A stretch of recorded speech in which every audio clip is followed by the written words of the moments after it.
últimos días se cansaba y sudaba mucho, coincidiendo con la toma, con las tomas, o sea, con la lactancia. El embarazo, el parto y el periodo neonatal han sido normales y no presentaba antecedentes médicos, quirúrgicos, ni personales, ni familiares de interés.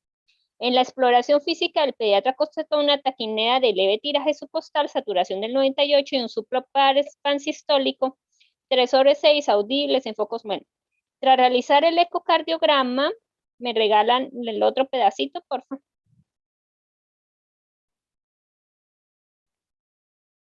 Siguiendo la lectura, observamos un ritmo sinusal regular sin anomalías de la onda P, repolarización, el eje completo se siente en torno a 60, bueno, el patrón de bloqueo incompleto de rama derecha. ¿Eso tú lo estás haciendo el diagnóstico en ese momento?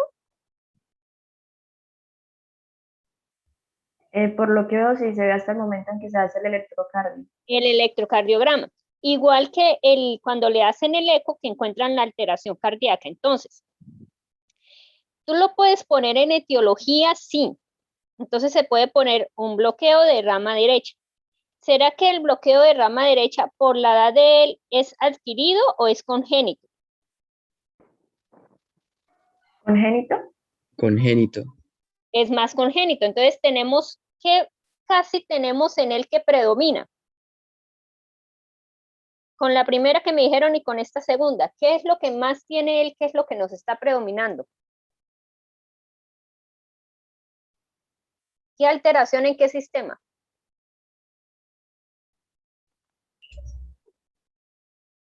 Cardíaco.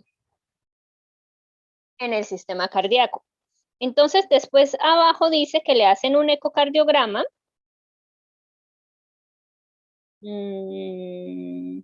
¿Me regalan la otra parte, por favor, que está más abajo? Y en el ecocardiograma, ¿qué encuentran?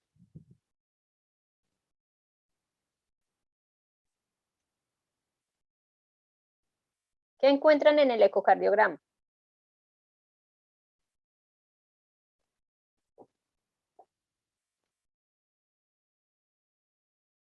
¿No encuentran nada? Si quieres, bájalo otro poquito.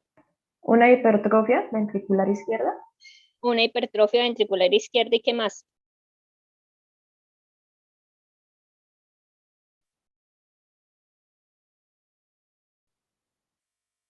La comunicación interventricular. Bueno, entonces ya tenemos que está inmunosuprimido, que tiene una comunicación interventricular y tiene una hipertrofia cardíaca. O sea que el factor de riesgo, el factor etiológico que tiene él son una cardiopatía o malformaciones cardíacas y ponen las alteraciones que hay. ¿Cómo me explican la sintomatología o cómo me explican el problema que tiene el paciente? ¿El paciente por qué consulta? ¿Por qué lo lleva la mamá a la consulta? Que lo había cansado y sudaba mucho. Cansado y sudado mucho. Cuando es un niño que está cansado y sudado mucho, sin tener, porque recuerden que los exámenes los hicimos posteriores. Si es un bebé que no hace actividad física ni nada, está cansado y sudando mucho, y tú le haces la exploración y encuentras que tienes unas alteraciones cardíacas por ruidos, ya sea un soplo, tú ahí de entrada estás diciendo que ¿qué sistema está fallando? El sistema vascular ya me lo dijeron, o sea, el sistema cardíaco. Ahora tenemos que explicar cómo el sistema cardíaco falla para que él tenga esa sintomatología. Entonces, ¿cómo me explican los mecanismos? Ya me dijeron los factores etiológicos, este tenía menos factores etiológicos, era más cortico, pero ¿cómo me explican esos factores etiológicos para que me hagan cambios moleculares en la célula cardíaca? Porque estamos diciendo que el niño tiene ¿qué? Si ustedes siguen bajando, no me acuerdo si este tiene radiografías. ¿Sí tiene radiografía? No. No, profe. ¿No le puse radiografía? No. No, señora. ¿No? Ah, bueno. Entonces, de acuerdo a eso, ¿cómo explicaríamos la sintomatología del paciente?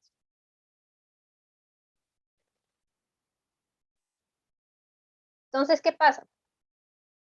¿Cómo actúan esos factores etiológicos en el cambio cardíaco para que me dé la sintomatología del paciente?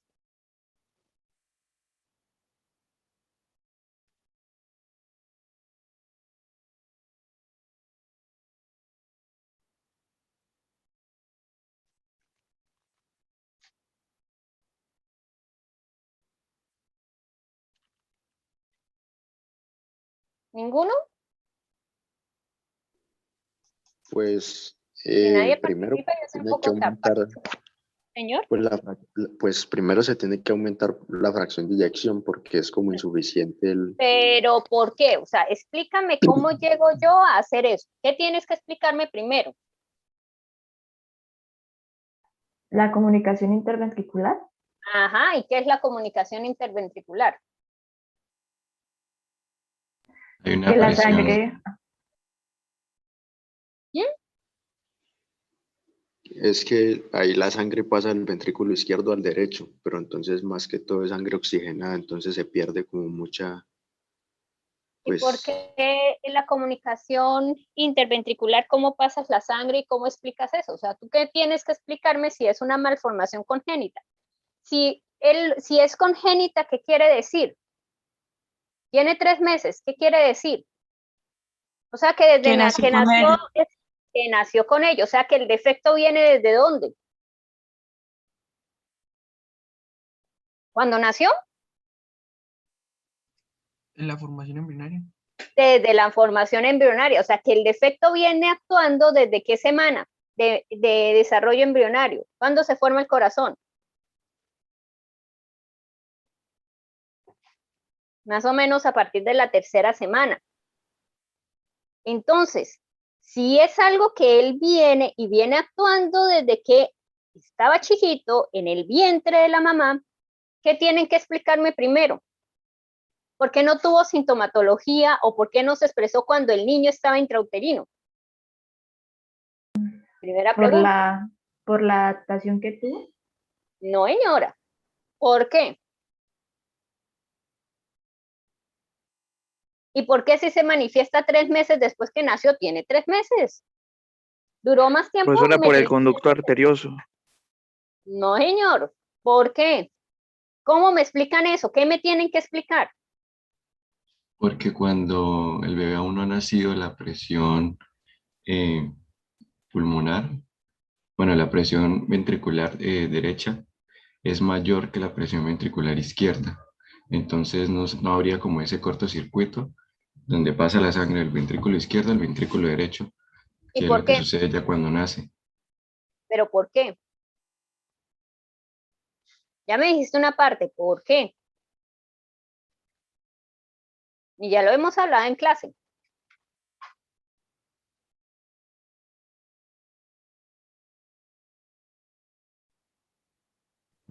Porque él mantiene los pulmones colapsados. ¿No? ¿Y por qué colapsados? ¿Por qué? Porque hasta que no nace no involuciona. ¿Qué tiene que involucionar? El agujero oval. No, señora, tiene una comunicación interventricular, ¿cierto? Por ahí no está el agujero oval.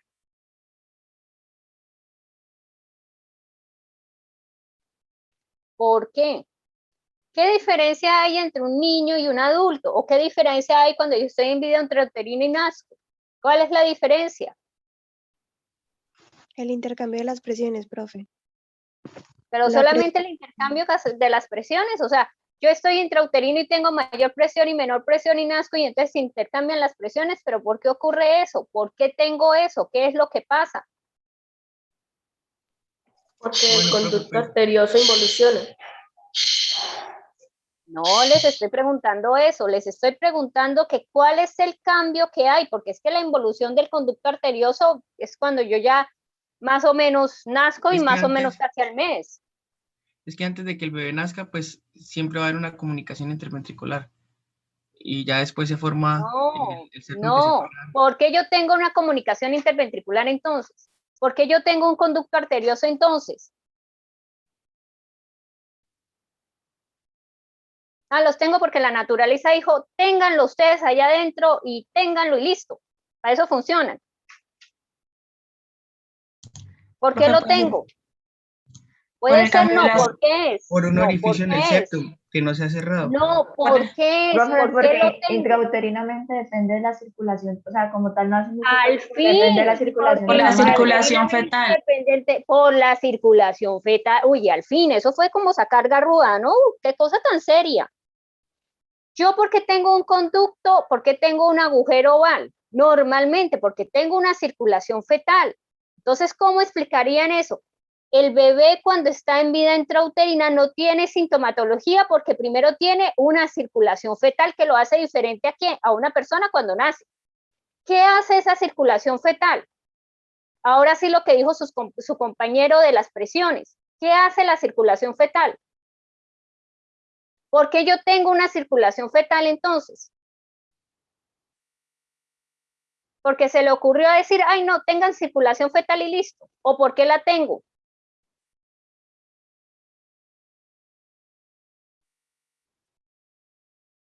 ¿Por qué tengo una circulación fetal? Pues mientras se está formando el corazón para poder No, dar... no. ¿Por qué tengo una circulación fetal? Ojo con lo que me contestan, porque si no, mejor dicho, califico esto como 0. Me siento yo a llorar. ¿Por qué yo tengo una circulación fetal? Y eso tiene una lógica embrionaria y eso se lo explicaron a ustedes y les dijeron, nosotros tenemos circulación fetal es por esto, que en el momento cuando uno nace cambia por esto. ¿Por qué yo tengo circulación fetal? Porque los pulmones Porque están no hay intercambio colapsados. gaseoso. Porque no hay intercambio gaseoso. Es diferente yo hablar de colapso, porque cuando yo hablo de colapso es que el pulmón no funciona. Ojo con los términos. Es porque no hay intercambio gaseoso. ¿Y por qué no hay intercambio gaseoso? Porque no hay respiración. ¿Y por qué no hay respiración? Está flotando líquido amniótico. Porque está flotando en líquido amniótico, entonces por eso necesita tener circulación diferente.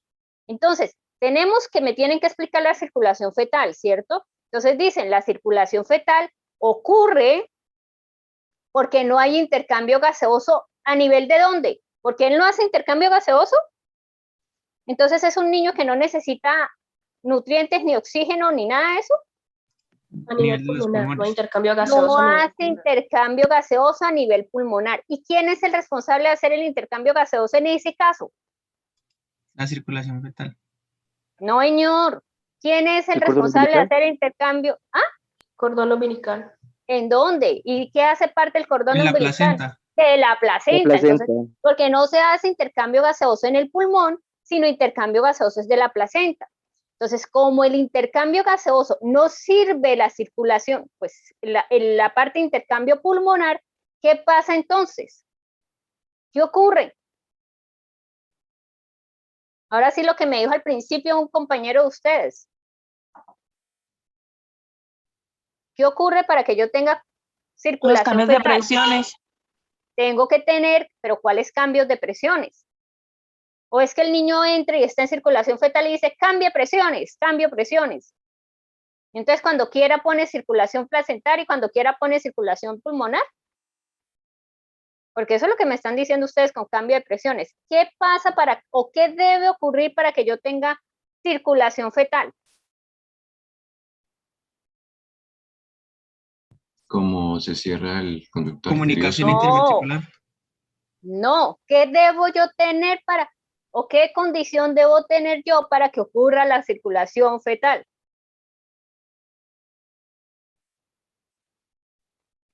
Si no tengo eso, no va a ocurrir la circulación fetal y el niño se muere. Porque Las entraría a arterias funcionar la umbilicales. circulación. No, lo que me dijo un compañero de ustedes al principio que estábamos hablando Flotar de en líquido circulación. amniótico. No.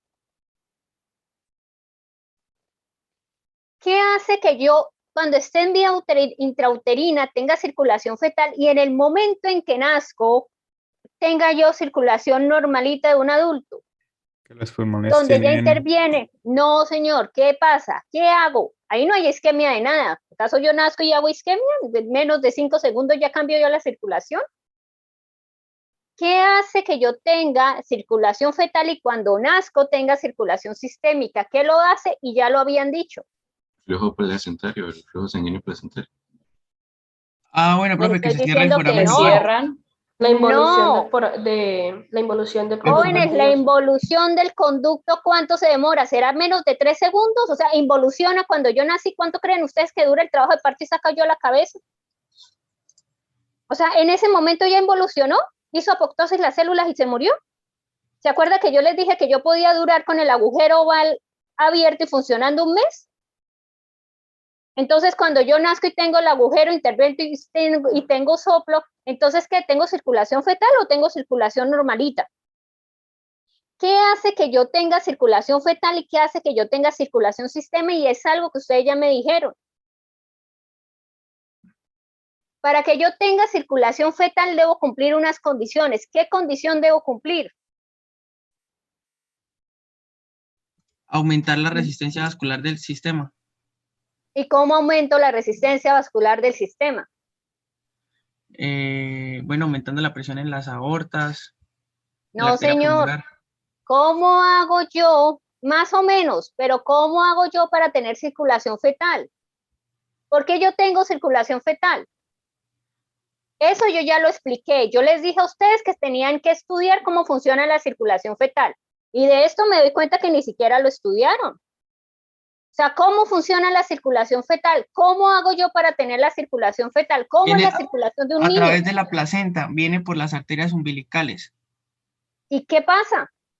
Pues bueno, cuando el niño nace, pues se liga. No le estoy preguntando cuando el niño nace, estoy preguntando cómo es la circulación fetal. Por eso es que ustedes cuando uno les pregunta no entienden. Estoy preguntando cómo es la circulación fetal, no estoy preguntando cómo es la circulación sistémica, cómo es la circulación fetal. ¿Cómo es la circulación fetal? Se hace el intercambio gaseoso en la placenta y de ahí pasa a las arterias umbilicales que nutren pues, a los tejidos del feto. Y después... Ah, sí, y ya. O sea que no funcionó corazón y no funciona de nada y listo ya, la placenta. Entonces, quitamos la placenta y el niño no le late el corazón. El 50% de la sangre pasa al hígado, el 50% va luego a la vena cava inferior, por lo que es el conducto venoso. Después de la vena cava inferior llega a la aurícula derecha, pasa a la aurícula izquierda por el foramen oval, luego al ventrículo izquierdo, pasa a aorta y pues se distribuye. ¿Y cómo puedo hacer yo eso? ¿Cómo puedo yo hacer eso? Porque en este momento la presión del ventrículo al fin, derecho es el sistema y la circulación fetal depende de la presión de las cavidades, eso fue lo que me dijo un compañero de ustedes al principio. Que la presión, ¿cuál es la mayor en la fetal? Pulmonar. La pulmonar. ¿Y la sistémica es menor o mayor? Menor. Menor. Entonces, como tengo la circulación fetal funciona siempre y cuando yo tenga una presión mayor en el sistema derecho y una presión menor en el sistema izquierdo. Entonces, la sangre, ¿qué pasa? Si la sangre me pasó al pulmón, ¿qué pasa con esa sangre que pasó al pulmón? Bueno, antes de pasar al pulmón, que está tratando de pasar al pulmón, ¿qué ocurre? Se devuelve. ¿Por dónde se va a devolver? Se devuelve por la misma arteria pulmonar porque el pulmón está colapsado, entonces casi que Pero el 90%. ¿por qué está colapsado? ¿Ustedes por qué tienen la idea de que está colapsado? Si yo tengo 4 meses de gestación, ¿en qué fase del desarrollo embrionario estoy? Me van a poner a preguntarles embriología. ¿En qué fase del desarrollo embrionario estoy? Alveolar, sacular. ¿En qué fase del desarrollo embrionario pulmonar estoy? Cuando yo hablo de colapso es cuando tengo un pulmón formado. ¿Será que si yo tengo 4 meses tengo un pulmón formado a los 4 meses? Formado es formado en el desarrollo embrionario adecuado. O sea, tengo un pulmón grande como de un niño de 9 meses que va a nacer o no lo tengo. No lo tiene. Ah, bueno, entonces, ¿por qué me hablan de la palabra? Ya les había dicho 2 veces, tengan cuidado con las definiciones. Uno no habla de colapso. ¿Por qué? Porque colapso es cuando yo tengo un pulmón formado. ¿Entendido? En los bebés yo no puedo hablar de pulmones colapsados, porque el sistema vascular pulmonar funciona. No, no completamente. ¿Cómo así que no completamente? Pues porque no está la circulación sistémica no funciona bien porque los pulmones no están trabajando todavía. ¿Qué es lo que no funciona en el sistema pulmonar? Si yo estoy en vía intrauterina. El intercambio gaseoso. Los El alvéolos. intercambio gaseoso. Pero yo necesito, y una vez cuando yo les expliqué circulación fetal, yo les decía que de todas maneras yo necesito que la sangre pase. Porque yo necesito que la sangre pase por los pulmones, corazón y haga toda la vuelta como si estuviera funcionando normal. ¿Para qué lo necesito? Para que vayan madurando los pulmones. Exactamente, para que vayan madurando y vayan creciendo. ¿Será que los niños cuando están en vida intrauterina, o sea, dentro del agua, hacen movimientos de respiración o no los hacen? Sí. Sí, hacen movimientos de respiración, tanto que se mueve por todos lados. ¿Y por qué tiene que hacer movimientos de respiración? ¿Qué hace usted cuando hace el movimiento de respiración? Recoge el diafragma. Sí, pero ¿qué provoca? Presión en el músculo cardíaco. Cuando tú haces movimiento. Perdón, profe, se le entrecortó.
¿Expansión? Expansión. ¿Y qué me expando? ¿Qué trato de expandir?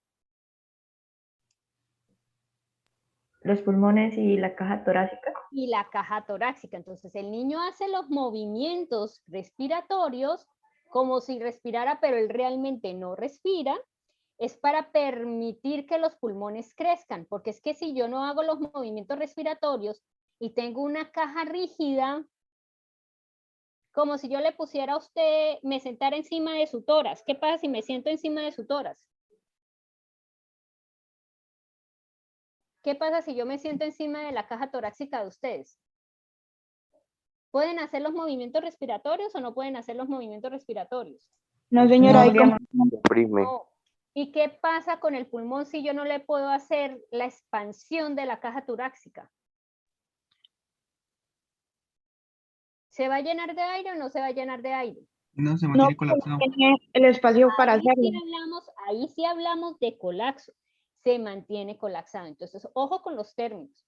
Ojo, colapsos cuando yo ya nazco y tengo otra cosa asociada. O sea, que tengo que respirar y el pulmón no arrancó, etcétera, etcétera. Ahí sí hablo de colapso. Pero en la parte fetal, o sea, cuando yo tengo vida intrauterina, yo nunca hablo de colapso porque es que el pulmón hasta ahora se está desarrollando y el pulmón, ¿a qué edad se produce el surfactante? La 36.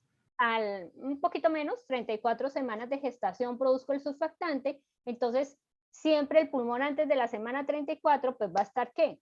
Como cerradito, pero realmente no está cerrado, sino que está haciendo otro proceso que es de crecimiento.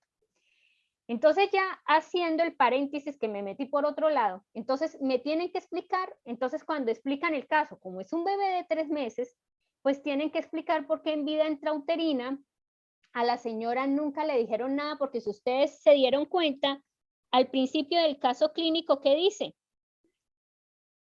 Ahora me salí. Espérenme, ya entro.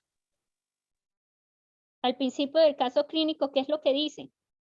Si quiere Que el regalarme el parto principio. fue normal, profe. Que había tenido parto normal. El embarazo, lean antes, el embarazo, el parto y el periodo neonatal habían sido ¿qué? Normal, profe. Habían sido Normales. normales. Entonces, si habían sido normales, quiere decir que cuando la señora fue a su control prenatal, pues nunca le encontraron nada anormal, o sea, nada anormal ¿en qué? En sintomatología, en la ecografía, etcétera, etcétera, etcétera, etcétera. Y eso se justifica con la circulación fetal. Entonces, me deben explicar que en vía intrauterina el niño tiene una circulación diferente, que es la circulación fetal, donde esta depende de dos cositas. Uno, del intercambio gaseoso ¿de quién? Del disco placentario, y la otra parte del cambio de presiones, que es mayor en la parte derecha y es menor en la parte izquierda. Después me dicen lo que ustedes dijeron, 50% de la sangre va al hígado, el otro 50% va a ¿qué? Cava, sube, cava es superior, luego aurícula derecha, y de la aurícula derecha pasa ¿para dónde? Se divide en dos, ¿no, profe?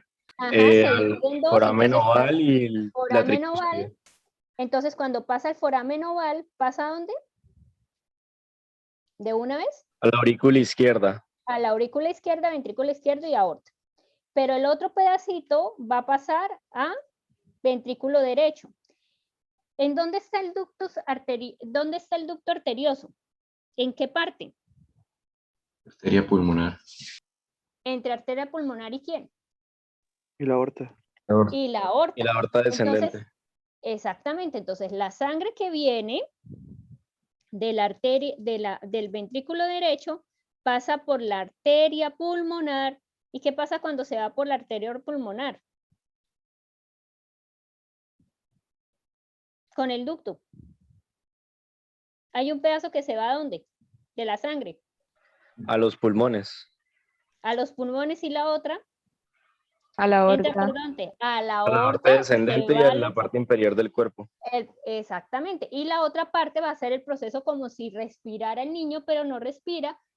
También ayuda a la nutrición, porque recuerden que yo necesito nutrir el pulmón, sobre todo porque tiene dos sistemas. Un sistema, a pesar de que el sistema arterial aquí es al revés y tenemos el sistema de los ácidos, yo necesito alimentar el pulmón por los dos sistemas, entonces también necesito que pase por el sistema como si funcionara el pulmón normal para nutrición, y después sigue todo el proceso circulatorio.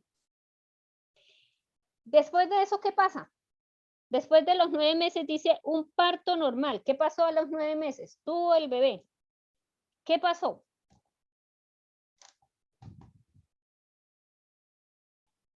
¿Qué pasó? Cuando el bebé nació, pues se liberó todo el líquido que tenía en los pulmones y aumentó la presión sistémica y disminuyó la pulmonar. Ajá, y entonces ya empieza a tener circulación normal. Pero ¿qué problema tiene este bebé? Que tiene una ¿Qué dijimos comunicación ventricular. Una comunicación interventricular. ¿Esa comunicación interventricular es patológica o es fisiológica? Fisiológica quiere decir que hace parte de los agujeros normales. Al principio es fisiológica y normal. Después se debe ir cerrando. No, señor. Ojo, ojo. Tiene una comunicación Interventricular, ¿no? interventricular. ¿Cuáles son los orificios o las comunicaciones fisiológicas que yo tengo en mi conocimiento? ¿Y en dónde está el agujero oval? Las En aurículas. las En las aurículas. En las aurículas. Las aurículas, o aurículas. sea, ¿están los ventrículos en la aurícula? No hay ninguna comunicación en los ventrículos. Ah, Interventricular, ¿no? bueno, entonces, ¿es normal? No es No. normal. Ah, bueno, entonces, porque me dicen, es normal, doctora, es fisiológica, doctora, es fisiológica, no es fisiológica. Es una comunicación anormal que viene el bebé trayéndola, pero ¿por qué el bebé no tenía sintomatología en vida intrauterina? Por la circulación fetal. Por la circulación fetal, porque de todas maneras esa comunicación me ayuda a pasar la sangre así como la estoy pasando de aurícula a aurícula, me ayuda a pasarla ventrículo a ventrículo. Y no sobrecargo a nadie. Pero resulta que cuando nazco, ¿qué pasa?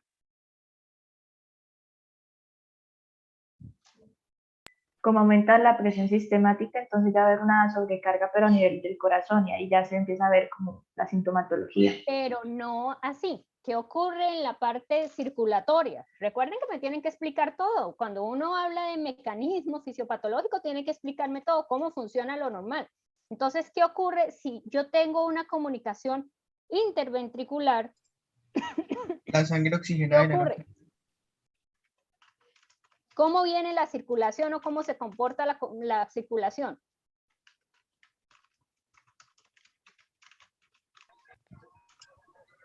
¿Normal? ¿Igual que todos?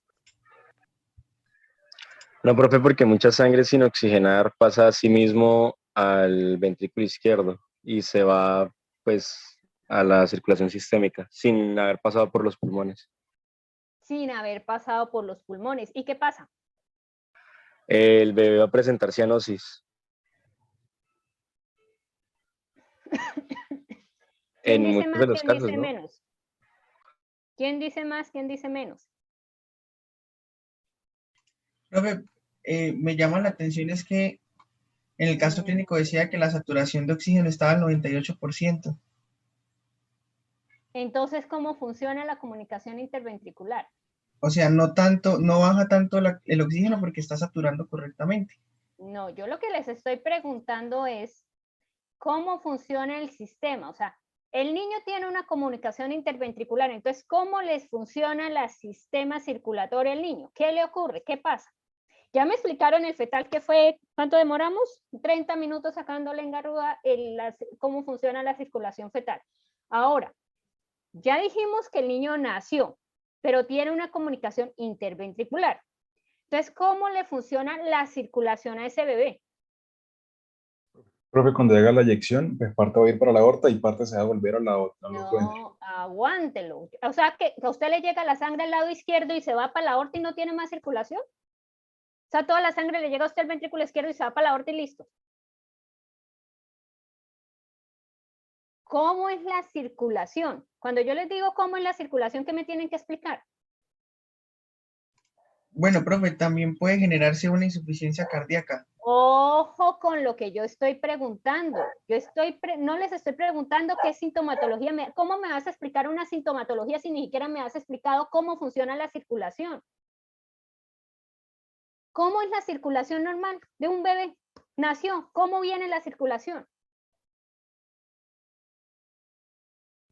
Pues la sangre llega a la aurícula derecha, ahora pasa al ¿Por dónde ventrículo viene de la aurícula derecha? de las venas cava inferior y De la superior. vena cava inferiores y superiores. ¿Y luego qué pasa? Llega a la aurícula derecha, pasa al ventrículo derecho, va a arterias pulmonares, se oxigena, pasa a venas pulmonares, llega a la aurícula izquierda, pasa a ventrículo izquierdo. ¿Y qué pasa en el ventrículo izquierdo? Una parte seguiría la aorta, pero como tiene una comunicación interventricular y como la presión ventricular izquierda es mayor, va a hacer que se devuelva al ventrículo derecho, o sea, que pase al Al ventrículo derecho. ventrículo derecho, o sea que no es una cardiopatía cianosante, como me lo No, estaban pintando ahorita. ¿Sí me bombea hago demasiada entender? sangre a los pulmones, más bien. No, aguántenlo ahí, o sea, no se me adelante. Si yo paso la sangre y esa sangre debe pasar toda la aurícula a la aorta, pero resulta que tengo una comunicación, por el aumento de presiones, la sangre que ya tengo oxigenada del lado izquierdo se va a regresar al lado derecho del lado derecho del corazón. ¿Qué pasa con esa sangre que se regresa al lado derecho del corazón? ¿Se reoxigena? Pues sí, vuelve a pasar otra vez y volvemos a hacer todo el ciclo. ¿Qué ocurre cuando yo hago Hay un eso? hay un exceso de sangre en la arteria pulmonar. ¿Y por qué en la arteria pulmonar? ¿Qué No, profe, ocurre? hay exceso de Pues, sangre en el ventrículo derecho. ¿Y qué pasa? Pues va a haber, pues, va a Una haber hipertrofia. regurgitación. La insuficiencia cardíaca. No, ¿qué pasa? Mire, ahí les pongo 0. No me han contestado ni la mitad del parcial. Ya vamos con la parte fisiológica, ya me explicaron cómo funciona la parte que está alterada. ¿Qué pasa cuando yo estoy pasando? Me tiene que pasar 50 por el ventrículo izquierdo y resulta que me está pasando 25 por un lado y solamente me está saliendo 25. ¿Qué hago? ¿Qué pasa? Inicialmente, aumento ¿yo qué del tengo flujo. que hacer? Hay un aumento de flujo. ¿En qué lado está el aumento del flujo? En el ventrículo derecho, profe. En el ventrículo derecho. ¿Y qué pasa? Se aumenta la presión. ¿Qué pasa? Una hipertrofia. ¿Y por qué? O sea, llegó, usted aumentó el flujo y dijo, ay, voy a hacer hipertrofia. Por el aumento de la carga de trabajo. Por aumento de la carga de trabajo al fin. ¿Y qué pasa? Como hay un aumento de la carga de trabajo, pues se activa lo que es la vía de la proteína G. Al fin, Por ende, pues se activan lo que son los factores de transcripción para llevar a la síntesis, por decirlo de alguna manera, de actina y miosina. Y al tener más actina y miosina, pues ahí es donde ocurre pues la hipertrofia. Ahí ya me explicaste la hipertrofia que encontraron en el ecocardiograma. ¿Sí o no? Sí, señora. Ah, bueno. Entonces ya van 3 cosas que ya me han explicado. Circulación fetal normal, ya me explicaron cómo funciona o qué es lo que pasa cuando yo tengo una comunicación interventricular y qué cambios moleculares voy a tener. Después, ¿qué sigue pasando? Si ustedes tienen eso. Profe, una pregunta. Ahí también se podría explicar lo que es el soplo, porque al pasar la sangre por la comunicación interventricular sería como un flujo como tipo turbulento o algo así, y eso generaría lo que es el soplo. Ajá. Entonces ahí ya también estaría explicado. Exactamente. Entonces, ¿qué ocurre cuando ustedes liberan factor de crecimiento y genera, por aumento de carga de trabajo, me genera la hipertrofia y la hipertrofia se debe a qué? ¿Qué produzco yo cuando libero factores de crecimiento y activo la proteína G? Aumento del músculo cardíaco. Pues sí, pero ¿qué aumento? La actina y miosina. La actina y miosina. ¿Qué va a pasar? Porque si ustedes se dan cuenta, yo les dije que tenía una hipertrofia, solamente. No les dije nada más. ¿Qué pasa cuando yo tengo hipertrofia? Disminuye la luz ventricular. Disminuye la luz ventricular. ¿Qué problema tenemos? Bombea menos sangre a nivel sistémico. ¿Y por qué? Porque el ventrículo izquierdo no está trabajando de manera correcta. O sea, no con toda la... ¿Y por qué? Porque... Si a mí me llega a 30, yo mando 30. ¿Yo soy el que no estoy trabajando bien? Bueno, no estamos dando la cantidad exacta porque... Es diferente. Mire los términos que ustedes me utilizan, porque si en el parcial me pone el ventrículo izquierdo no está trabajando bien, yo le pongo que no. Porque es que si tú me estás dando 30 y yo mando 30, yo estaré trabajando mal o estoy trabajando bien. ¿Cuál es el problema? ¿El problema es que yo no estoy trabajando o el problema es que no tengo volumen? No hay volumen. No hay volumen, o sea, el ventrículo izquierdo está funcionando bien. ¿Cuál es el problema que tengo del lado derecho? ¿Que va a quedar remanentes? Que queda, pues sí, entre comillas, remanente, pero ¿cuál es el otro problema que tengo? Que por aumenta la presión en las venas pulmonares. No. ¿Cuál es el problema? Sí, pero más adelante, ahorita no. ¿Cuál es el problema que yo tengo antes de eso? Que por ahí me lo dijeron. Me dijeron que la hipertrofia era aumento de la actina y miosina. ¿Y eso se refleja en qué? En un músculo grande. cardíaco. En un músculo grande cardíaco, o sea que se aumenta ¿qué cosa? Porque es que ustedes no me van a poner, doctora, en un músculo grande cardíaco, yo les pongo sí, ustedes, yo estoy hablando con estudiantes de cuarto semestre que ya llevan 3 meses conmigo. ¿Cómo se llama eso? ¿Cómo se llama cuando? Sí, pero ¿cómo se llama Cardiomegalia. cuando? No. Cardiomegalia. ¿Cómo se llama o cuándo? Hipertrofia ventricular. No. ¿Cómo se llama o qué me altera o cómo es el término cuando yo mido la parte libre del... Ya se lo dije. ¿Qué me altera? Yo para decir que tiene hipertrofia del lado derecho tengo que medir algo. ¿Qué tengo que medir? Engrosamiento de la pared. Exactamente, entonces hay un engrosamiento de la pared. Si yo tengo un engrosamiento de la pared, por ahí ya me lo habían dicho, tengo una disminución del volumen que voy a recibir, ¿cierto? Ya porque no se relaja. Entonces, ¿qué problema tengo con el lado derecho del corazón? Profe, una Tengo pregunta. Hay una disminución de la luz y está aumentando la cantidad de sangre que llega y hay Profe, una luz pequeña. profe, lo que pasa es que la hipertrofia es del lado izquierdo, el del ventrículo izquierdo. Pero recuerden que del lado derecho, sí, en el caso clínico es del lado izquierdo. Pero aquí ustedes también hacen hipertrofia del lado derecho, porque están sobrecargando el sistema. Y yo creo que ahí yo la metí mal, bueno. la metí mal porque le puse izquierdo. Profe, igual puede generar una leve hipertrofia en el izquierdo, porque para mandar la cantidad de sangre correcta tiene que hipertrofiarse también el izquierdo, ¿no?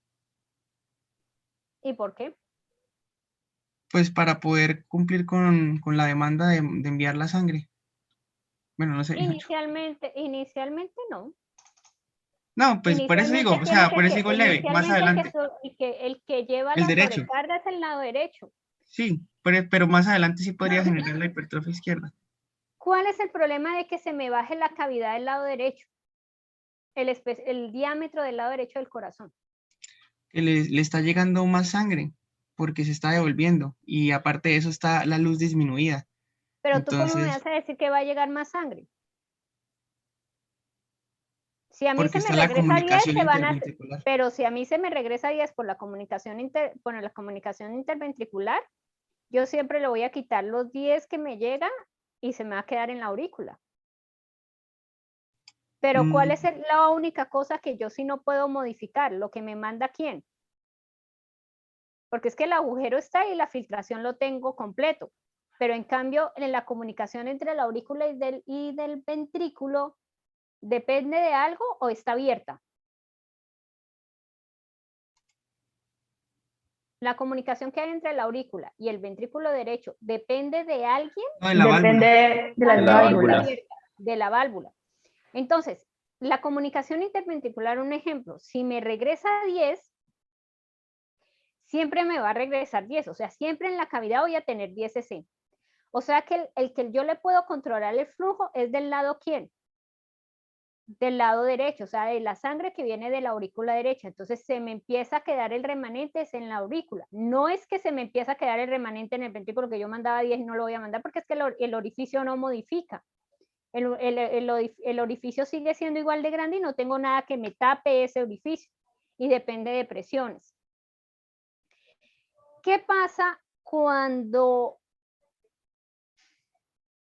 si la sangre se me regresa? Ya dijimos que tiene una hipertrofia del lado derecho porque le aumentamos el trabajo, etcétera, mandamos la sangre y todo.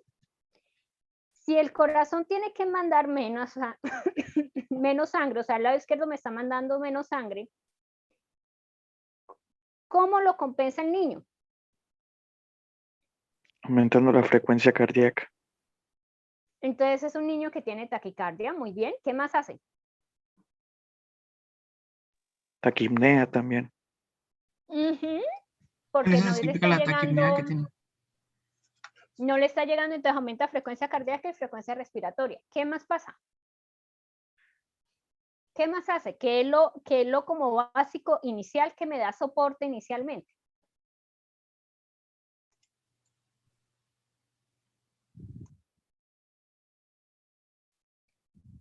¿Qué otra cosa? ¿Qué me sensa el riñón si yo no estoy mandando buena sangre? Hipovolemia. Hipovolemia. Entonces, si yo no sé eso, hipovolemia, ¿qué activo? El sistema renina. El eje renina-angiotensina-aldosterona. No, ¿qué La activo? eritropoyetina. La eritropoyetina, que es una de las cosas primeras que aparecen. Entonces, por eso estos niños tienen hemoconcentración, o sea, van a tener una hemoglobina altica, entre comillas. ¿Al principio el sistema funciona? ¿Sí o no? ¿Cuál sistema, profe? Pues el sistema que tenemos de la circulación, como el defecto que el niño tiene, ¿funciona o no funciona? Sí le responde para poder contrarrestar.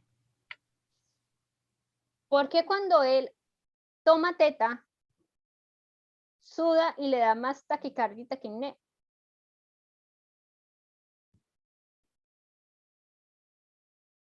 ¿Por qué? Por la hipovolemia. No, porque por hipovolemia. ¿Será que él tiene hipovolemia? Ah, no.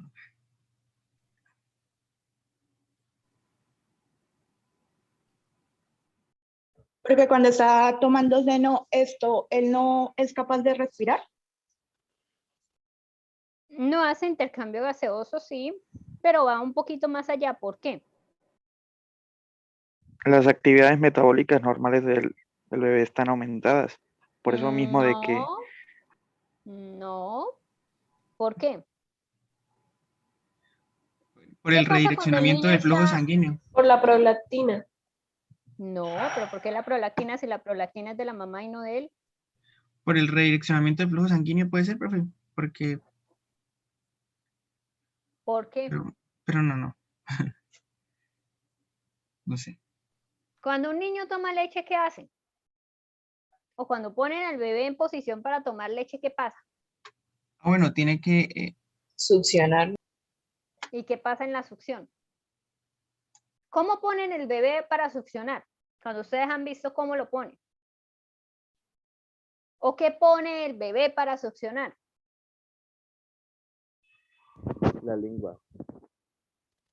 Sí, o sea, que pone la lengua a 3 metros de distancia del pezón y dice, tírenme una gotica aquí para no tener contacto con la teta de mi mamá. Los labios, ¿no? Los labios. Y al tener contacto con los labios, ¿qué pasa?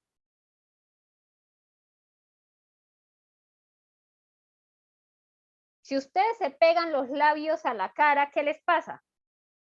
A la mano, qué pena, no a la cara, a la mano, ¿qué pasa? Péguense las manos a los labios, ¿qué pasó?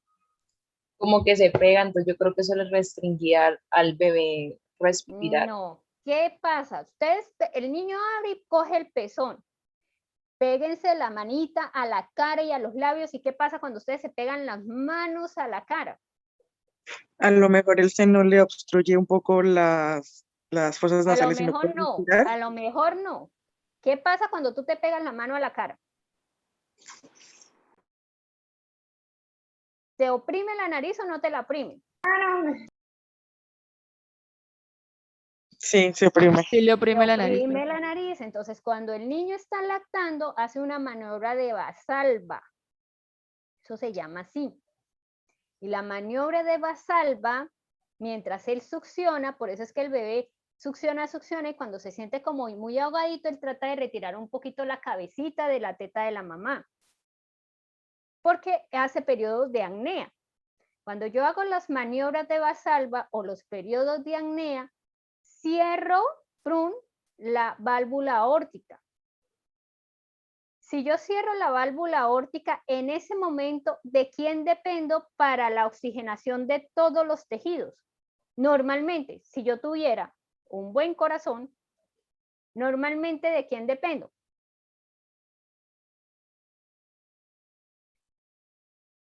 Ustedes cogieron, mandaron la sangre del ventrículo izquierdo, la mandaron completo, o sea, mandó, el bebé se pegó un momentico, se cerró la válvula aórtica, pero tú alcanzaste a mandar la sangre a todo el tejido. ¿De quién dependo?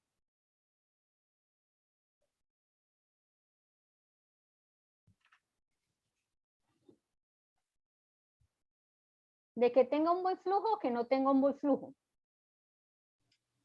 Sí, del buen flujo. ¿El niño tiene buen flujo? No. ¿Por qué no tiene buen flujo? Porque hay menos cantidad de sangre y aparte el ventrículo izquierdo no manda la suficiente. Entonces, hay dos cosas. Recuerden que en los procesos de adaptación que hablamos ahorita, ustedes me dicen que hay aumento de la frecuencia cardíaca y hay aumento de la frecuencia respiratoria, ¿cierto? Cuando yo aumento la frecuencia cardíaca, ¿a quién más le estoy recargando el sistema? ¿Al lado derecho o al lado izquierdo del corazón? Al lado derecho. Si yo aumento frecuencia cardíaca, ¿a quién le estoy recargando el El sistema? izquierdo. ¿Al lado El derecho o al lado izquierdo, que es izquierdo? el que bombea. ¿Por qué? Por ahí ya me lo dijeron. Para poder bombear, es el que manda la sangre. Porque es que yo necesito, recuerden que tengo un reflujo que se me está metiendo hacia el lado derecho del corazón. Cuando el riñón me censa, el riñón siempre me censa hipovolemia. Nunca me censa que es que el corazón tiene, o sea, el riñón no dice, ahí tiene un defecto interventricular, entonces dejémoslo quieto y no hagamos sobrecarga ni activemos los mecanismos. Sino que el riñón siempre lo censa como hipovolemia. Recuerden que activa la taquicardia. La taquicardia o el aumento de contracción es un aumento de trabajo o no es aumento de trabajo. Sí, aumento de trabajo. Sí, aumenta la carga. Entonces, como es aumento de trabajo y ese aumento de trabajo es fisiológico o patológico. Patológico. Patológico, entonces ahí como ya me explicaron la hipertrofia del lado derecho, entonces lo unen ahí y me dicen que puede desencadenar una hipertrofia del lado izquierdo del corazón. ¿Entendido? Después, cerrando ahí, cuando el bebé succiona, generalmente hay obstrucción de la vía respiratoria, o sea, el bebé hace periodos corticos de apnea. Cuando yo hago periodos corticos de apnea, siempre la apnea me desencadena cierre de la válvula aórtica. Por eso los pacientes, hago un paréntesis, por eso los pacientes que tienen prolaxo, recuerden que prolaxo es que la válvula no esté ajustada adecuadamente, a esos pacientes uno no les puede dejar hacer maniobras de Valsalva. ¿Dónde hace uno más maniobra de Valsalva? En un paciente adulto, ¿dónde lo hace más? ¿O en qué condiciones fisiológicas hace más maniobras de Valsalva?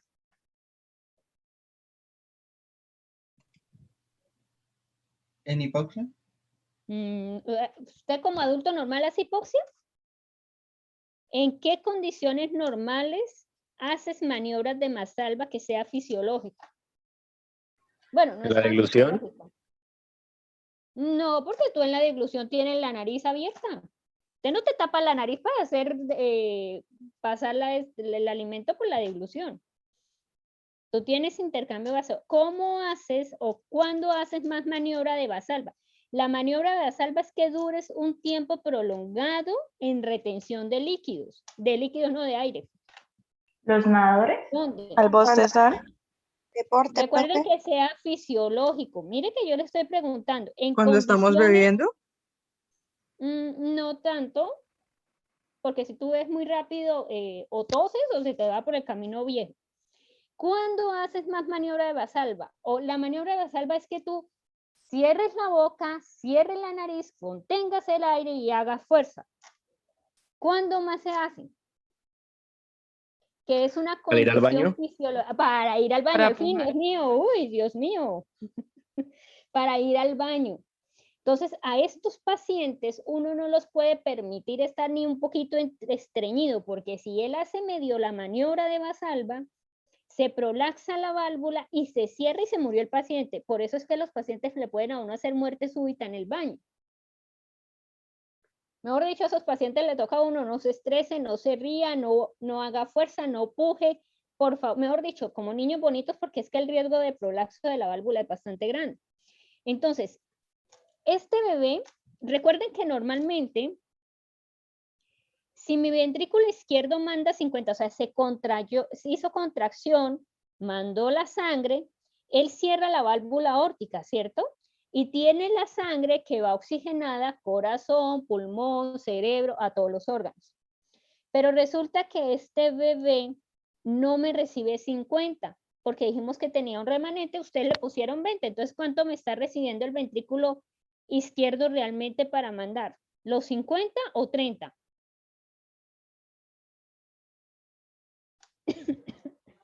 ¿Cuánto me está mandando? 30. 30. Entonces, el bebé manda 30. Está succionando y está haciendo el efecto de maniobra de Valsalva porque está succionando y como la succión le hace hacer un poquito de fuerza, entonces por eso se le cierra la válvula. Resulta que como esos 30 tienen que darle oxigenación a todos, ¿le va a alcanzar o no le va a alcanzar? No, no le va a alcanzar. No le alcanza. Entonces, a pesar de que el bebé se está alimentando y te manda 30, el riñón va a seguir cesando que le hace falta oxígeno. Entonces, por inercia sigue aumentando frecuencia cardíaca y por inercia sigue aumentando frecuencia respiratoria.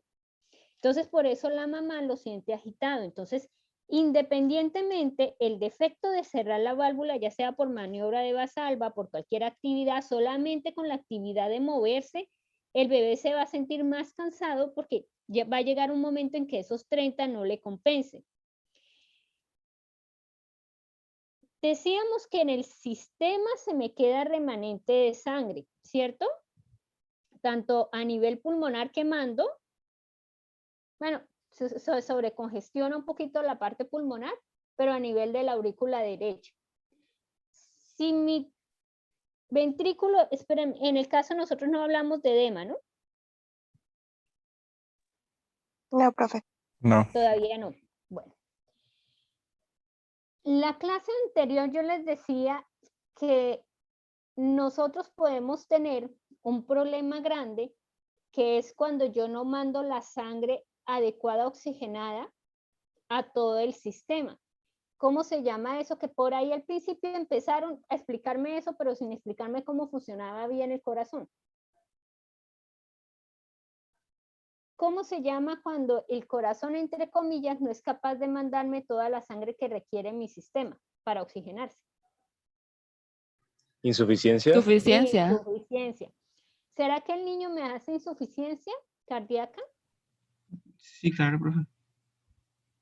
Entonces, hasta ahí, o sea, realmente el caso clínico es solamente explicarme la sintomatología. Ya cuando ustedes me explican la hipertrofia, la taquicardia, la taquipnea, me están explicando casi más de la mitad del caso clínico.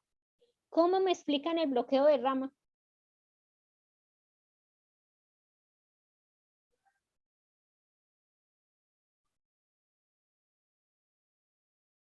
¿O por qué ocurre el bloqueo de rama? Y es de rama derecha. ¿Por qué?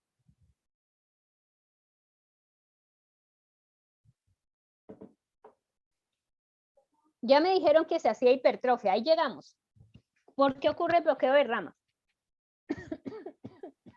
Por el agujero que está entre los ventrículos, ahí te desbloquea la rama izquierda de la ley y la derecha. No, es en la derecha. ¿Pero por qué Entonces la bloqueo derecha. de rama? ¿Cómo me explican el bloqueo de rama?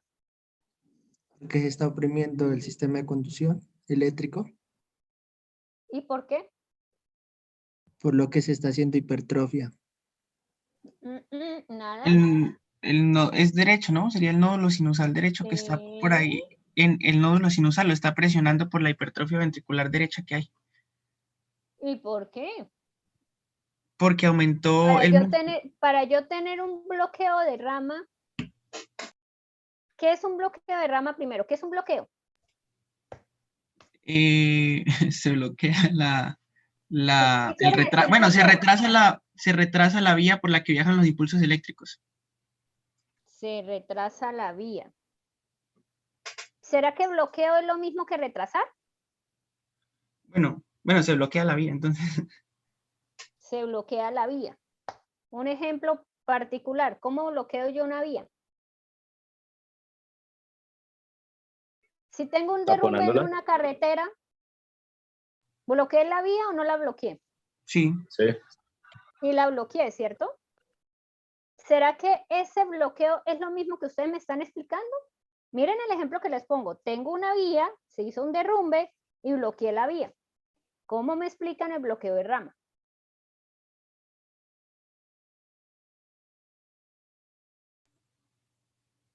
¿Por qué me dicen que la hipertrofia bloquea?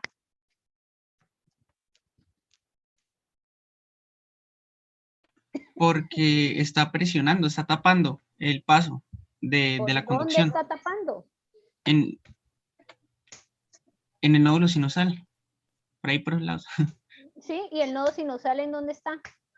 En el ventrículo derecho arriba. La aurícula. En la aurícula derecha. ¿Y en dónde derecha. tenemos la hipertrofia? En el ventrículo. Ah, bueno. Profe, ¿Usted podría me ser por bloquea? una especie de isquemia que resulta derivado de la frecuencia cardíaca y de la hipertrofia, que hace que la sangre no fluya con normalidad hacia el sistema cardionector. Por ahí va, pero no me pongas isquemia, porque es que si me pones isquemia, el niño tuvo un dolor precordial y se me murió. Vale, ¿Qué es verdad. hace el Entonces tejido? sería porque la ¿Porque hace sangre, qué? pues cuando hay sístole, la sangre no puede fluir con normalidad porque o sea, el músculo cardíaco y todos los tejidos aledaños a este deben oxigenarse cuando hay diástole y como hay una frecuencia cardíaca aumentada, la sístole va a estar aumentada y va a contraerse mucho y los nutrientes no van a pasar con normalidad a las de IS y esto puede derivar en que haya un bloqueo en la rama derecha. Eso es lo que yo creo. Sí, vas bien y ya por ahí se me fue por otro lado. ¿Qué pasa cuando yo mando 30? Ay, Dios mío, tengo tos. ¿Qué pasa cuando, pero no es COVID, es alergia al formol ayer que me metí a procesar? ¿Qué pasa cuando yo mando 30 al sistema vascular? Ah, puede Si yo ser también mandaba porque 50, si yo mandaba la 50 primera y rama de la ahorita mando aorta, 30, ¿qué ocurre? ¿Qué le toca hacer al pobre cuerpo? Vuelve a repetir, profe.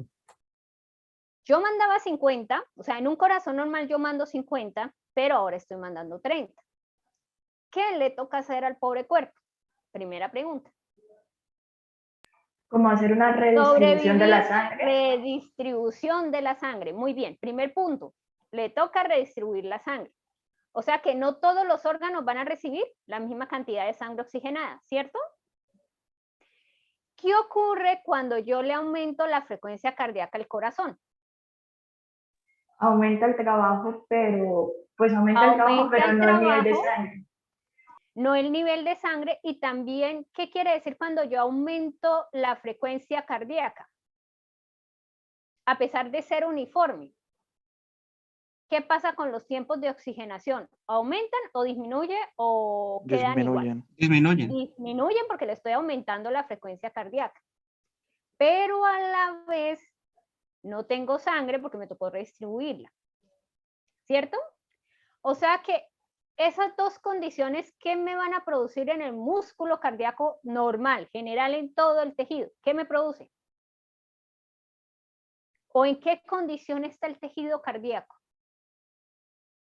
¿En hipoxia? En hipoxia. Entonces ya tienen eso ahí por ese ladito. Para yo decir que el corazón se está hipertrofiando porque le aumento la sobrecarga, le aumento el trabajo y por el otro lado aumento la frecuencia cardíaca, para yo poder hipertrofiar, ¿qué necesito? Nutrientes. Nutrientes. ¿El corazón va a tener los nutrientes adecuados para hacer el proceso de hipertrofia? No, porque está en hipoxia. No, porque tengo una hipoxia, ¿cierto? Entonces, ¿qué pasa con algunas células y qué pasa con otras células? Las más lejanas sufrirían apoptosis. Exactamente, y las más cercanas pueden hacer proceso de adaptación. O sea que ustedes pueden ver un tejido con hipertrofia, porque es que no se lo está reportando el patólogo, sino que se los está reportando un ecografista, y pueden haber áreas de atrofia y pueden haber áreas de células con apoptosis. Si la célula hace apoptosis, ¿qué pasa? ¿Se va a regenerar el tejido? No, ¿O se va a reparar el tejido? Se va a reparar el tejido. Y resulta que si por ahí pasó un filete nervioso, o sea, tengo la carretera y le puse el derrumbe, que es el tejido fibroso, ¿qué pasa con ese filete nervioso que pasó por ahí? Se bloquea. Exactamente. ¿Es la misma explicación que me dieron? No. Ah, bueno.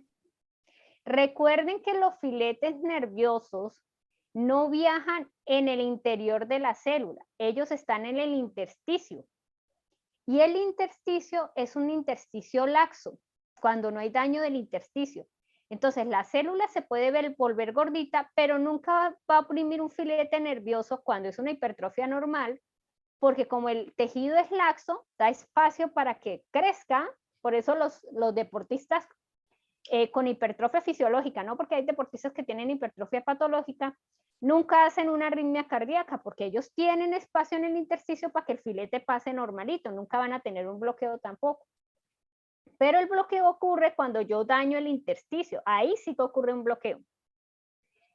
¿Se dieron cuenta que me explicaron las 4 cosas que tiene el bebé? ¿Con ganzúa? Sí, profe. Si se dan cuenta ustedes, o sea, eso es lo que yo les digo en los parciales, o sea, lo que les trato de decir, uno tiene que primero saber qué es lo que funciona bien, por eso es que ustedes no me pueden decir, es que es una insuficiencia cardíaca, doctora, porque es que el lado derecho no, primero tienen que explicarme cómo funcionan las cosas bien. Si yo en los antecedentes les digo un parto normal, antecedentes normales, se supone que esta malformación con ecografías tridimensionales de ahorita debería hacerse el diagnóstico. Pero no todas las personas tienen acceso a este tipo de ecografías. Y créanme que aún ahora, actualmente, en las ecografías de control prenatal, lastimosamente a veces las hacen con ecógrafos de muy baja resolución, que estas malformaciones no se diagnostican. Actualmente, por lo menos si yo hago el diagnóstico en vía intrauterina, yo le puedo brindar al bebé una cirugía intrauterina que la recuperación es mucho mayor y más rápida y tiene menor riesgo de infectarse. ¿Por qué la recuperación es más rápida? Por las células madre. No, bueno, sí tiene una implicación, pero no. ¿Por qué es más rápida?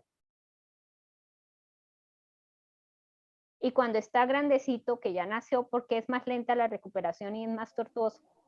Porque pues cuando está adentro va a depender de la circulación fetal. Porque el corazón no funciona en el lado izquierdo, o sea, en la parte ventricular no funciona muy bien. Entonces casi toda la sangre se trata de meter por las aurículas y lo poquito pues trata de disminuir la resistencia de las paredes.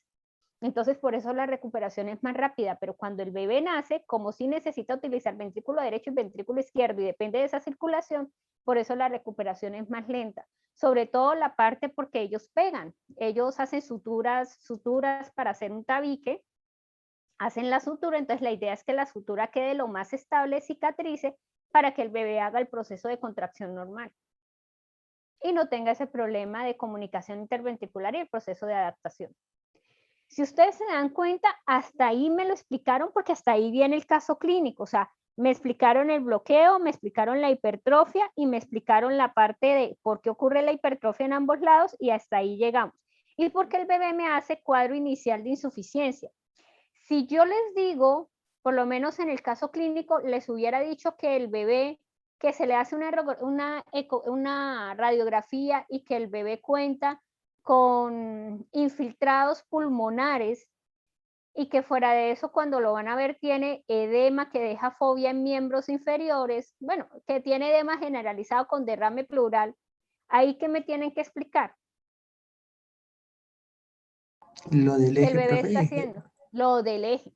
Entonces quiere decir que ya lo inicial que activó, o sea, la frecuencia cardíaca, la frecuencia respiratoria y la eritropoyetina ya no fueron capaces de compensarlo y ahorita pasamos ¿a qué?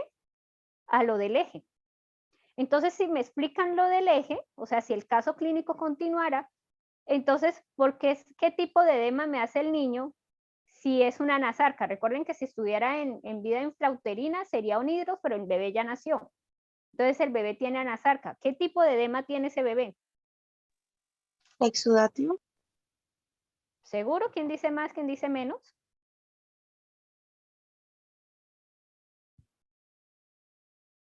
¿Qué tipo de edema tiene ese bebé?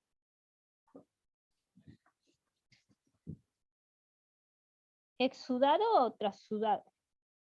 Trasudado por aumento de la presión hidrostática. porque tengo que el eje renina-angiotensina-aldosterona me está reteniendo líquido.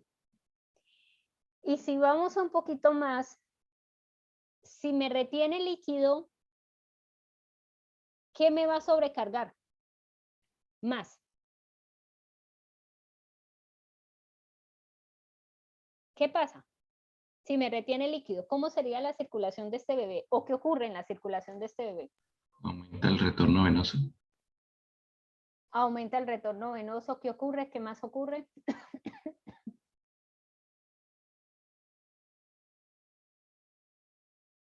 Aumenta la volemia.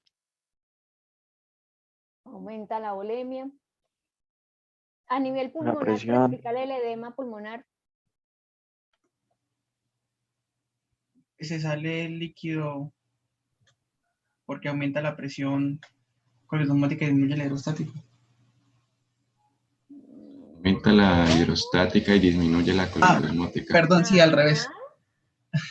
Y la parte de edema pulmonar se explica porque recuerden que de todas maneras el corazón, si yo aumento la parte derecha, o sea, el volumen de la parte derecha, la aurícula derecha me va a recibir más sangre o menos sangre. Si aumento la sangre que viene de las cavas, la aurícula derecha me va a recibir más sangre o menos sangre. Recibiría más sangre. Más sangre. El ventrículo, recuerden que está hipertrofiado. ¿Le toca recibirme un poquito más de sangre o menos sangre? Recuerden que cuando yo abro la válvula, a pesar de que está llena, ella trata de meter sangre como pueda porque necesita quitar la presión de la aurícula. ¿Me recibe más sangre o me recibe menos sangre? Recibe un poco más. Un poquito más.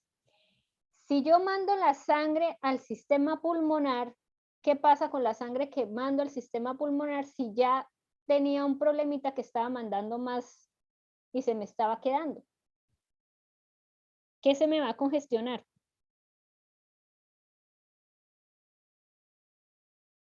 ¿Se congestionan las arterias pulmonares?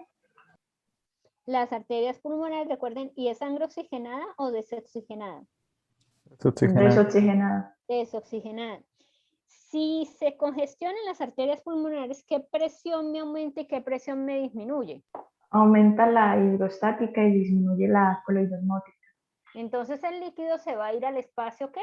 Alveolar, ¿cierto? Si se va el líquido al espacio alveolar, o sea que voy a tener un edema por trasudado, ¿qué pasa con el intercambio gaseoso?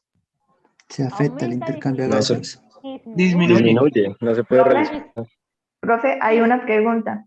Uno de los síntomas que experimentaba pues, el bebé era tiraje intercostal. ¿Podría ser por eso? Lo que pasa es que el tiraje intercostal puede ser por dos efectos, o sea, es que espérame, yo no me acuerdo si en el examen físico yo le puse que tenía crépitos estertores, creo que no les puse examen físico, ¿cierto? Solamente lo de el soplo. ¿Me prestan la parte de arriba del caso? Profe, ahí habla de un soplo en el tricúspide, en la tricúspide, y ahí no habría una regurgitación y una posible congestión.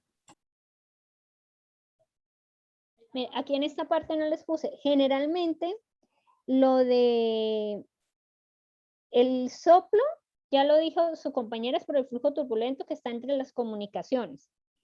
Al principio recuerden que los mecanismos compensatorios que nosotros tenemos logran compensar, qué pena la redundancia, es decir, que el aumento de frecuencia respiratoria, frecuencia cardíaca y la parte de la hipertrofia que estoy generando trata de compensar el defecto que yo tengo en la oxigenación. Pero ¿será que esto en el transcurso de 3 meses lo alcanzó a compensar? No, porque el defecto debe ser un poquito grande. Una de las cosas es que el tiraje intercostal se puede deber es por el aumento de frecuencia respiratoria. Pero yo en la parte, si ustedes se dan cuenta, la saturación es de 98%. ¿Tiene problemas en la oxigenación? No tiene. No. O sea que el tiraje intercostal es por aumento ¿de qué?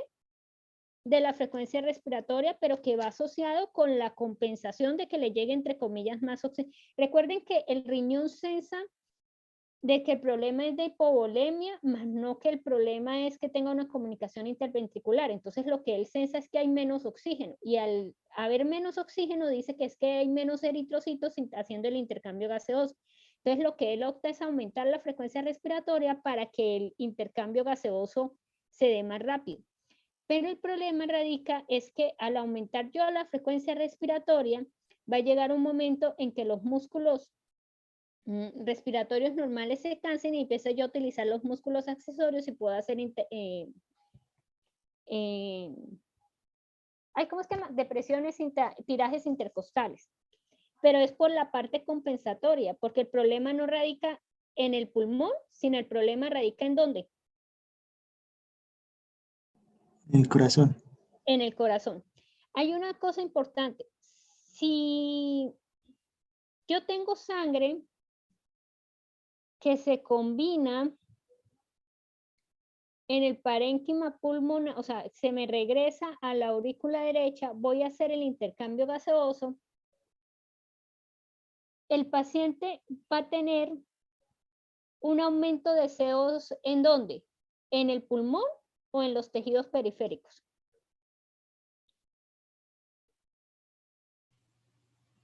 En el pulmón. ¿Por qué en el pulmón?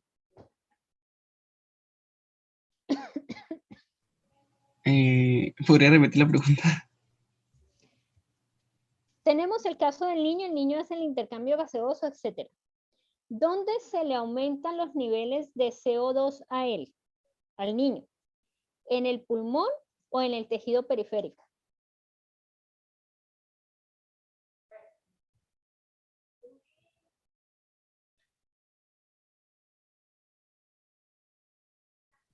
Periférico, porque vimos que estaba mandando más poquita, ¿no?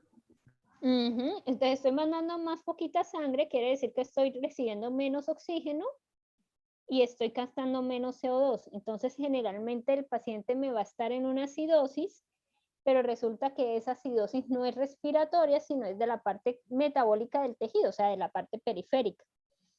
Que eso es indicativo que el problema no es pulmonar, sino que el problema es periférico. Entonces, si continuamos con el problema que decíamos que el paciente me activa el eje renina-angiotensina-aldosterona, si en el caso clínico les pongo que se ausculta crépitos y les muestro una radiografía que tiene edema pulmonar, entonces hablábamos que era un edema por trasudado, donde por el aumento del contenido que tengo en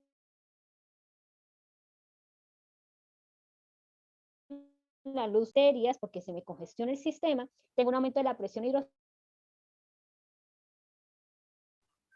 Profe, qué pena, es que se le entrecortó cuando dijo que había aumento del edema pulmonar.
El equipo, entonces me llamaron a darme el informe.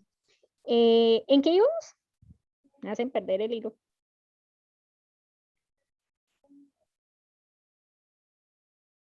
No íbamos en nada, todos callados. Profe, en el de pulmón. En el edema pulmonar. Bueno, entonces, como hay líquido en el espacio alveolar, ¿qué pasa con el intercambio gaseoso? ¿Aumenta, disminuye o queda igual? Disminuye. Disminuye. Entonces, ¿cómo disminuye el intercambio gaseoso? ¿Y qué otro problema ya teníamos de base? Que ya me lo explicaron.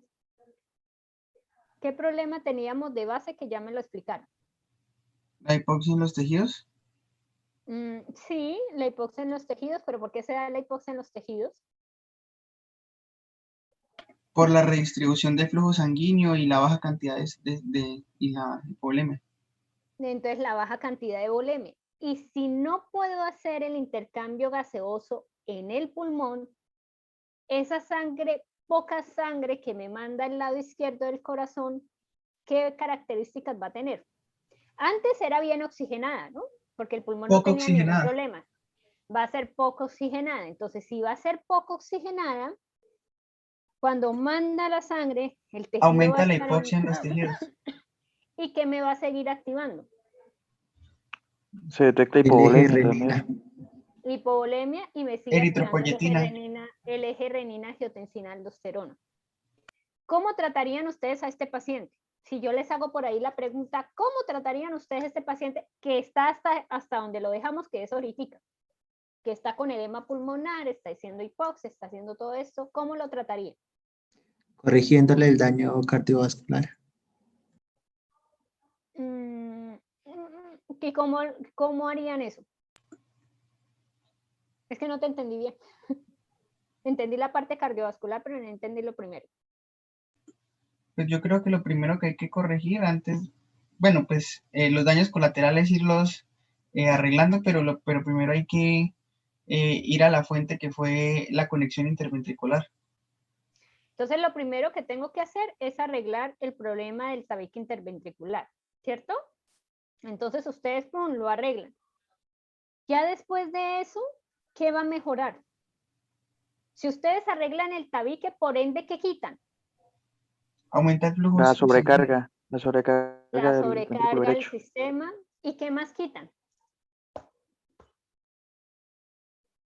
Porque cuando yo arreglo el tabique ya no me va a pasar algo. Entonces, ¿qué estoy quitando de una vez? Quito como tres cosas de una vez. Disminuye la hipoxia, aumentaría el flujo sanguíneo, entonces la volemia aumentaría, entonces el riñón... ¿Y qué disminuye?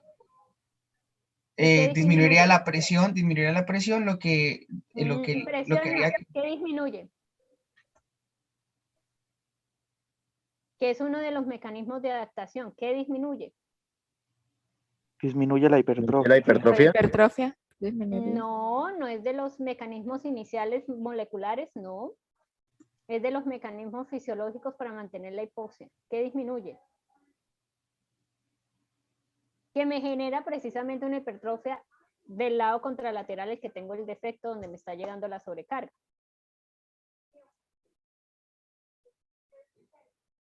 Disminuye el conteo de Disminuye el sistema de renina-angiotensina-aldosterona. No, ¿qué disminuye de entrada? Si yo cierro, dijimos que el problema de cerrar, de tener la apertura, es que entra la sangre, entra más sangre hacia el lado derecho, se me queda en el sistema, etcétera, etcétera. Entonces el corazón izquierdo tiene menos sangre y como tiene menos sangre, le toca ¿qué cosa para hacer qué cosa? Que es un proceso de adaptación inicial. La frecuencia respiratoria y la frecuencia cardíaca. La cardíaca. Entonces ya si yo la va a cierro, disminuir. ya bajo frecuencia respiratoria y frecuencia cardíaca. Si bajo frecuencia respiratoria y frecuencia cardíaca, le quito la sobrecarga que tiene ese lado izquierdo del corazón, ¿cierto? La sobrecarga no tanto por volumen, sino por trabajo, que le toca contraerse más. Ya con eso, ¿qué me va a censar? Ahora sí el riñón. Ya me censó que ya no estoy normal. Sistema renina-angiotensina lo bloquea. Y la producción de eritropoyetina también disminuiría. Exactamente. Pero tengo un problema. El pulmón está encharcado. Habría que drenar el edema primero y esperar que el cuerpo, al cesar el sistema renina-angiotensina-aldosterona y al cesar la producción de eritropoyetina, se igualaran las presiones con osmótica y hidrostática y entonces, no se produciera más edema.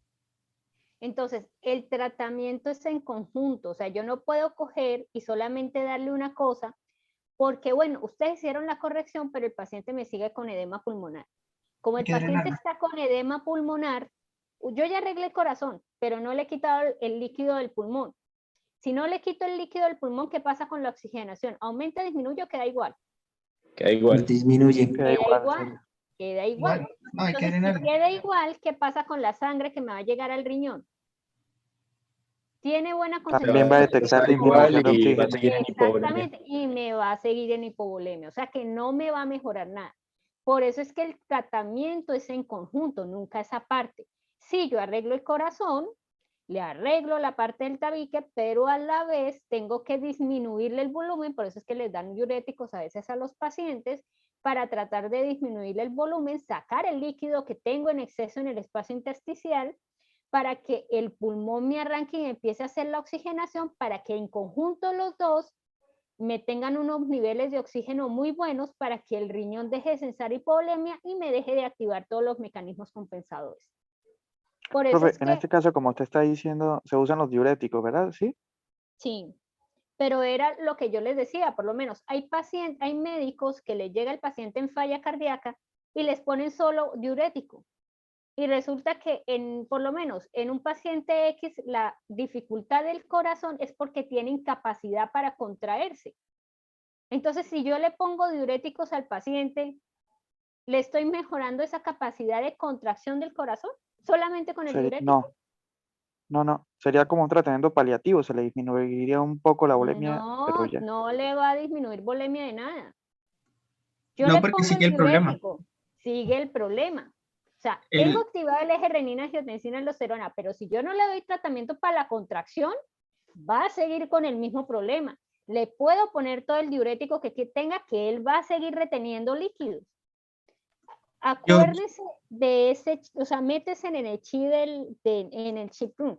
El eje renina-angiotensina-aldosterona es muy difícil pelear con él, y cuando se activa, para desactivarlo es muy complicado.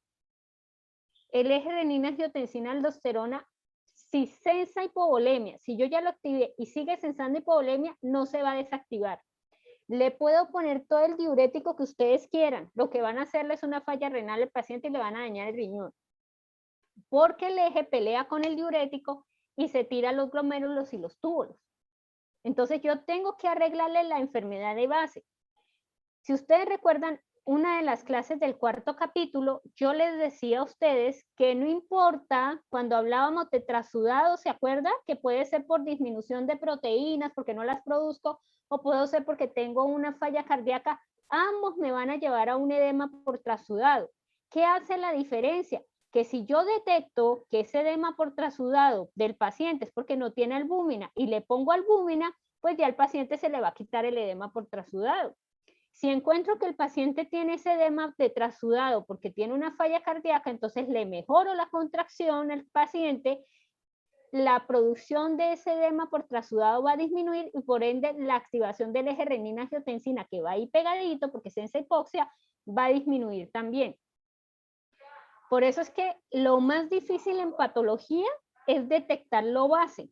Por lo menos en este bebé, ¿qué es lo base? ¿O cuál es la enfermedad de base de él? La comunicación interventricular. La comunicación interventricular. O sea, ese es el meollo del asunto. El meollo del asunto es yo detectar lo básico que me va a llevar y me va a tener unas ramitas, que es lo que me va a presentar por sintomatología el paciente. Por eso es que hay pacientes y hay médicos que le dicen a uno, es que lo estoy tratando, pero no sé qué es lo que tiene. ¿Será que lo estoy tratando? Cuando le dicen así, es que lo estoy tratando, pero no sé qué es lo que tiene. ¿Será que lo estás tratando verdaderamente o no lo estás tratando? No, profe, porque pues es obvio que hay que conocer la causa. Bueno, la posible causa. Exactamente. Que es generalmente la posible causa, casi siempre está metido en el factor etiológico. Por ahí metido en algunos factores, hay unos que son, recuerden, hay unos que son congénitos, otros que son adquiridos, etcétera. Pero siempre están ahí metidos. Si yo hago una muy buena historia clínica, cuando ustedes pasen a semiología, mire, medicina, el 90% de la medicina es una muy buena historia clínica. No una historia clínica de 5 minutos, no una historia clínica de 2 renglones, no es una historia clínica como le dicen a uno, es que usted viene por un dolor de cabeza y no le voy a tratar que no ve bien. Resulta que el dolor de cabeza es porque el paciente no ve bien. Si tú lo mandas al oftalmólogo, le quitas el dolor de cabeza. No es una historia clínica de decirle, ay no, hoy le trato el brazo y mañana le trato la pierna, porque es que resulta que el señor tiene una artritis reumatoidea y los dos se pegan. Entonces, ustedes hacer una muy buena historia clínica y desglosar de lo que el paciente les está diciendo, mire, 100% hacen un buen diagnóstico del paciente y un buen manejo del paciente. No es por nada, pero los mejores semiólogos, los mejores en historia clínica son los médicos viejos, ni siquiera los de mi promoción, los médicos viejos. Porque los médicos viejos tenían, o sea, se basaban mucho en la información y en la semiología. Nosotros tenemos un problema grande, la tecnología. Entonces, por lo menos, tú ya no haces un diagnóstico de apéndice o una sospecha de una apendicitis con la semiología, sino que necesitas una ecografía, un TAC y una resonancia. ¿Será que eso es lógico? No es lógico. A veces no haces un diagnóstico de un infarto, a pesar que los infartos a veces son difíciles de ver en el electro, pero de un infarto normalito, si no te hacen un ecocardiograma transesofágico que se demoran 30 días en hacerlo. O sea, uno tiene que aprender a utilizar, y sobre todo ustedes que salen a sitios rurales, a veces en ocasiones no se quedan cerca de la ciudad y no tienen muchas pruebas diagnósticas y uno depende mucho de la semiología, pero la semiología depende mucho de la historia clínica. Entonces, cuando pasen a ustedes, creo que semiología lo ven en 6º semestre, estudien semiología con mucho amor, porque 100% de un buen diagnóstico es una buena historia clínica. Y saber hacer esto que les estoy diciendo, es la misma información que te da el paciente. Entonces, si el paciente te dice que no tenía, pero en un momento es que de pronto sí lo tenía, pero por ahí escondidito y no lo sabía. ¿Entendido? ¿Alguna pregunta a esto hasta acá? ¿Ninguna? ¿Todo No, claro? señora, creo que está claro. Ah, bueno. Ojo, si ustedes se dan cuenta, a veces las cositas les quedan porque ustedes se hacen mal las preguntas. Sean ordenados. O sea, este caso clínico es de ser un ordenado. Bueno, tiene una comunicación, esto a dónde lleva, esto llevó primero, él nació con esto, o sea, es congénito, pero ¿por qué no tuvo sintomatología? Eso lo hace un... A mí me gusta patología, fisiopatología, porque uno es un investigador. A ti te toca mirar porque cuando era chiquito no tenía más chiquito no tenía la sintomatología, o porque siendo más grande sí la tuvo. Pero háganse las preguntas completas y en el parcial contesten de manera completa. Lo que funciona bien, si ustedes se dan cuenta, siempre les pregunto cómo funcionan las cosas bien, de tal manera que me expliquen por qué funcionando mal da la sintomatología. Pero siempre tienen que empezar de lo normal. Por eso es que la materia, ¿cómo se llama? ¿Cómo se llama la materia que están viendo? Fisiopatología. O sea que dependen de qué, de lo fisiológico para determinar lo patológico. Entonces, por eso les digo, estudiar cómo funciona normalita la respiración fetal para yo decir que en una respiración sistémica va a tener el niño la sintomatología. ¿Listo, jóvenes? Lo dejamos hasta acá. Mañana damos clase, pero mañana yo le escribo ahorita a la monitora porque de pronto me va a tocar dejar la clase de mañana grabada. Porque no me voy a poder conectar porque estoy viajando, pero es que no me han confirmado todavía la hora del viaje, porque si el viaje es por allá a las 11 sí puedo dar la clase, pero si es más tempranito, les dejo la clase grabada para que mañana, pues cuando tengan tiempo, entren y revisen la clase para revisar la clase total. ¿Entendido? Vale, profe. ¿Profe? Entonces se cuida, señora. Profe, una pregunta. ¿Habría alguna posibilidad de que pues, me envíe un caso sobre inflamación? ¿Sobre inflamación? Yo reviso, ahorita miro en el computador si tengo uno en la mano. Y se los envío de una, si lo encuentro. Pero yo creo que sí. Listo, profe. Bueno, entonces se cuidan. Estamos hablando. Chao, chao. Chao, profe, feliz día. Chao, profe. No, Chao, profe, hasta luego. Chao, chao. Chao, profe, hasta luego.